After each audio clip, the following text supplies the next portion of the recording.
রাধে রাধে। ওম নমো ভগবতে বাসুদেবায়। ওম নমো ভগবতে বাসুদেবায়। ওম নমো ভগবতে বাসুদেবায়। শ্রীমদ্ ভাগবত তৃতীয় স্কন্দ স্থানম সৃষ্টি স্থিতি চতুর্বিংশতি অধ্যায় কর্দম মুনির বৈরাগ্য। শ্লোক 11।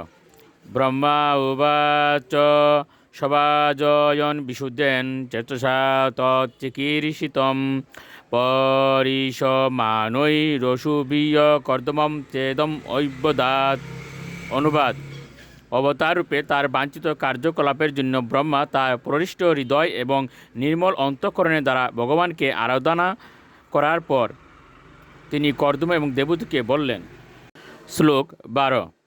তয়া মে অপচিতিস্তাৎ কল্পিতা নির্বলীকতঃ যৎ মে সঞ্জগৃহে বাক্যম ভবান মানদমানয়ন।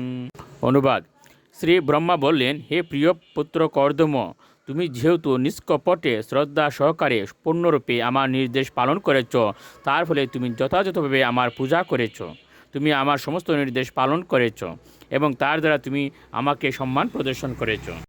শ্লোক 13। এতাবতৈব শুশ্রূষা কারিয়া পিতরি পুত্রকয় ভারমিতনুমন্যেত গৌরবেন গুরুর্বচঃ। অনুবাদ: পুত্রের কর্তব্য ঠিক এইভাবে পিতার সেবা করা। মানুষের কর্তব্য হচ্ছে পিতা অথবা গুরুদেবের আদেশ যথা আজ্ঞা বলে সম্মান সহকারে পালন করা। শ্লোক 14।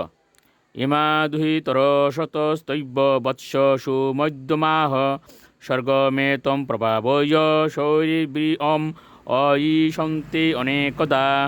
অনুবাদ: শ্রী ব্রহ্মা তখন কর্দমুনি 9টি কন্যার প্রশংসা করে বললেন, তোমার এই সমস্ত সুশোভনা কন্যারা নিঃসন্দেহে অত্যন্ত সাধ্বী।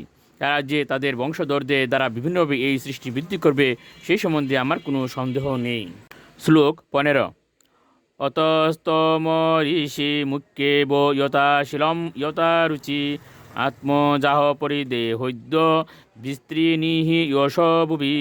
অনুবাদ: অতএব আজই তুমি তোমার কন্যাদের স্বভাব এবং রুচি অনুসারে শ্রেষ্ঠ ঋষিদের হস্তে তাদের সম্প্রদান করো, তাহলে সারা ব্রহ্মাণ্ড জুড়ে তোমার যশরাশি বিস্তৃত হবে। রাধে রাধে।